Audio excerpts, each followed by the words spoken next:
What's going on, guys? It's Afraid Not, and I'm bringing you a Call of Duty Ghosts gameplay. Now, it's been a little while since I've actually posted a TDM gameplay on Call of Duty Ghosts. It's purely because I haven't been playing it. I've just been playing gun game. That for me is the perfect game mode for me, especially on this game. A very, very campy game.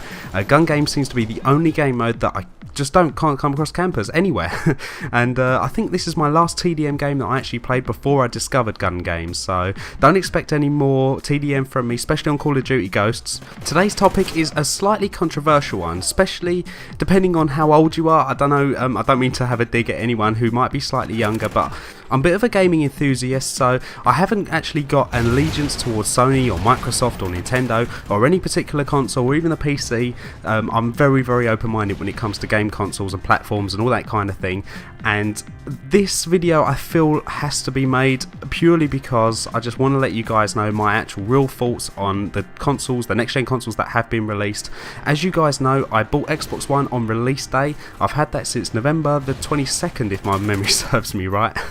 If I've got that right. My memory definitely is better than I actually thought it was. I then got a PS4 over Christmas, so I've had both consoles now, the Xbox One for 5 months, the PS4 probably for 4 months now, and I've got, I think, valid opinions on both. I would say, you know, I know it's still early days and there's not really a lot of games really to sort of judge each console on. I think it's widely known that this next generation console releases, or both of them, have been quite underwhelming completely across the board. I don't think anyone has really been wowed by either console. I remember when I first got my PS3, actually, I got the PS3, the last generation, I got the PS3 first, and I absolutely, obviously jumping from the PS2 to the PS3, and I absolutely loved it. The graphics on it were unbelievable, the gameplay mechanics, and it was just so exciting. The whole next gen experience then was just so exciting, and I mean, I don't know really how to explain it. It seems quite so long ago now, but when the 360 come out, exactly the same thing. You know, the consoles come out, it was vastly different to the Xbox, the first Xbox that come out. I keep thinking to myself, it's probably because I'm a little bit older than what I was back then, but I think it's just completely across the board. Even like, say, kids, you know, people who are under 18 aren't really that wowed by these next gen consoles because it's so much more advanced on PC. I know I keep saying that the PC is the best platform, which it is. I mean, if you look at the specs and everything, you get a high-end PC, it will smash any console hands down, you know. And so that technology is there, and I just don't feel myself that both consoles, the PS4 and the Xbox One, have really implemented next gen, you know. But yeah, I'm going to make this video just to talk to you about the release of HDCP being scrapped off the PS4, and that actually has been released today.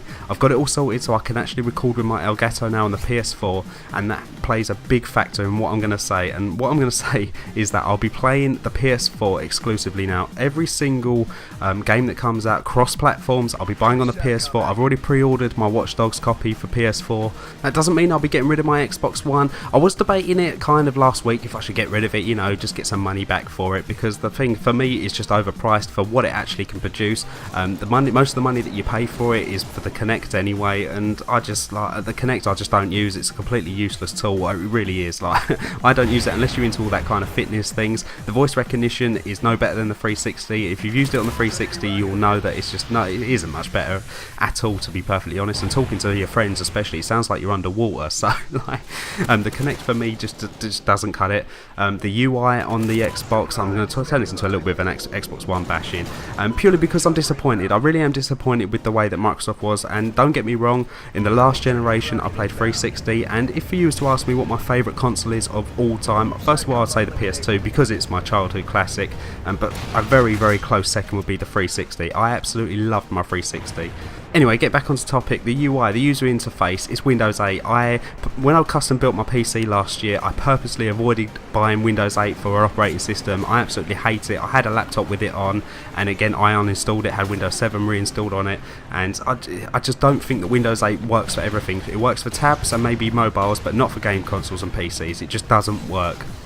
The thing is slow. I can't believe how slow the actual thing is. When you want to reply to a message, it literally takes you, I think I time myself, it takes me to reply okay mate, I think I typed it from the start of, like, say, getting the message, reading it, writing and writing back, it took me about a minute. not good enough. I'm sorry, but on the 360 I'd had the whole process done within sort of 20 seconds, and it's just like, that really annoys me. Slowness, and we just absolutely no need for it. We've got enough technology to make it quick. Now, I haven't really experienced it too much with the PS4 just yet. I might change my opinion completely on the PS4 in a couple of months. But yeah, going back into it, the party system, I know they keep patching it, but it's still nowhere near as good as what it was on the 360. Again, more patches will be inbound, but as it stands at the moment, it's just nothing. It's nothing on the 360. What else can we talk about? We can talk about the developers. They're obviously struggling to make games for it. I mean, when you come across other cross-platform games like, I don't know what Watch Dogs is, but things like Assassin's Creed, things like Call of Duty Ghosts is a prime example. Call of Duty Ghosts is 720p upscaled to 1080p on the Xbox One. However, on the PS4 it is true 1080p, and I've had a debate with a few people about this, and people say, you know, oh, your eyes can't tell difference over 900p. You're probably correct, but when I actually play the two, when I play it on the Xbox One and then play it on the PS4, which I've done, I own Call of Duty Ghosts for both consoles, it really does look a world above. It's so much clearer, so much better on the PS4, and that's only one game that I've played on both consoles, and it's Call of Duty. I mean, how good are the graphics in general? Not very good, are they? Another factor in making my decision to change from the Xbox One to the PS4 is the player base. There's just no one playing the Xbox One. I clock in, I think the most I've ever seen is 15,000 people playing Call of Duty, and I keep saying Call of Duty because it is the game that I play probably the most. But yeah, there's 15,000 people I've seen at the most at one time on the Xbox One, and then I play it on the PS4 and I regularly see 40,000, 45,000 people playing. Like, it's yeah, I mean, the player base is definitely something that I have to sort of consider as well. I just think that Microsoft, the way they treated, especially from the word go, I kind of was blind to it, because, you know, you might say that I was a 360 fanboy, which I wasn't. A lot of people would say that, but I wanted the Xbox One purely because all my friends bought it, and I just thought the 360 was the best in the last generation, which I think everyone can kind of agree, even you PS3 users. I know that you would hate to say it, but the 360 definitely dominated last gen. But it was just little things that annoyed me, like I've got an Astro A50 headset, I couldn't use the thing, and even, I mean, I can even go into that, they don't support 5.1 or 7.1 surround sound. The Xbox 360 did. They keep saying they're going to patch it. Have they? No. Like, it's just stereo surround. Like, it's just stereo sound, not even surround sound. Like, little things like that annoy me, and especially when I've got a £250 headset and I can't use it because the jack on the controller isn't applicable anymore. It's not the same thing as what it used to be, which is understandable. It's a next gen, but they've just brought out a completely new adapter, which I've got to pay. I mean, they had me by the bollocks. I had to pay, I think, 20 quid for it. Like, I know it sounds ridiculous, but on the PS4 I didn't have to do that. I can just plug my thing in, plug my headset in, and it works. Like, anyway, getting back to the point, I did say earlier on in the video that I was debating about getting rid of the Xbox One, but I'm not going to. I'm actually going to wait until E3, which I think is in July. I'm going to see what exclusives are coming out for the Xbox One. Hopefully there's a few that I can sort of make myself want to keep it, and I'm sure there will be. I mean, I'm not a big Halo fan, but if it is coming out this year or next year or whatever,